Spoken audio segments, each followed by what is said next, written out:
Yang jelas kami semua kecewa. Kenapa? Karena yang namanya eksekutif itu seharusnya mereka yang melakukan eksekusi terhadap pelanggaran ini. Kenapa bupati tidak hadir? Padahal kita sudah surati ini loh, pemerintah daerah termasuk bupatinya kita sudah surati untuk hadir. Untuk apa? Mempertanggungjawabkan terhadap aturan undang-undang yang di situ pemerintah daerah punya kewajiban untuk mengawasi pelaksanaan undang-undang. Itu jelas dalam Undang-Undang 23. Yang kedua, terkait dengan tindakan represif dan sterilisasi kem-kem penambang. Itu pun kami protes.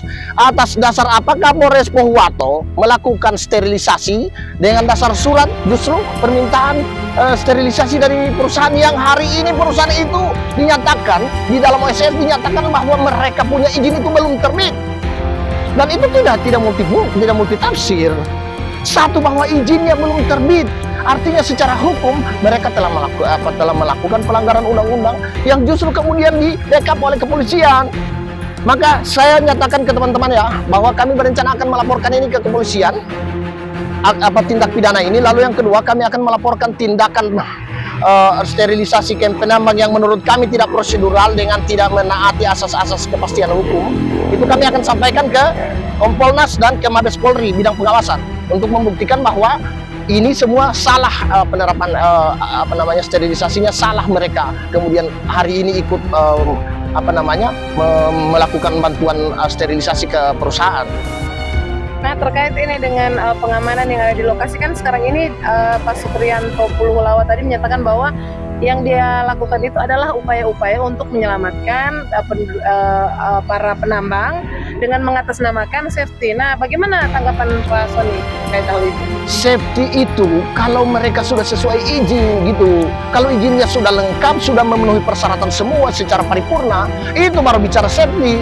Kalau hari ini ternyata perizinan mereka juga dinyatakan belum terbit, bullshit itu. Kalau orang Gorontalo bilang gua nganggo itu belum yang terbit. Bilang prosedur itu bullshit itu, omong kosong itu. Seberapa kehadiran Pak Bupati dan Pak Kapolres dalam RPPU yang Anda lihat?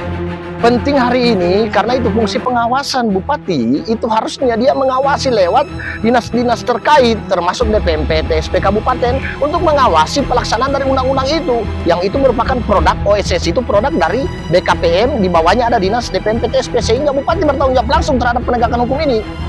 Kan begitu. Jika seandainya agenda RPPU digelar kembali lalu tidak dihadiri oleh orang-orang yang sama, apa kira-kira? Ya mungkin langkah yang paling akan kami lakukan adalah kami akan melaporkan ini secara resmi ke badan BKPM dan termasuk ke Satgas PKH. Karena seperti yang kita ketahui Satgas PKH punya bidang ini untuk menertibkan izin-izin ini. Sudah 28 izin di masa Prabowo itu sudah ditertibkan. Insya Allah dengan keyakinan kita bersama, kita akan lawan ini oligarki yang hari ini menindas rakyat. Ya, setuju ya? Baik, terakhir, dari kerugian para penambang rakyat yang hari ini baik, langkah-langkah apa yang dibuat oleh teman-teman penambang yang dipimpin oleh Bapak? Kalau saya hari ini sudah tidak lagi berpikir untuk mengataliasi, tidak usah lagi retaliasi itu. Kenapa? Hasil yang didapat di situ jauh lebih besar daripada tali asi yang katanya 10, 20, 30, 50 juta itu. Rakyat hari ini butuh hidup langsung, bukan meminta pengasihan dari perusahaan. Kita bukan pengemis, itu aja. Iya, tidak lagi.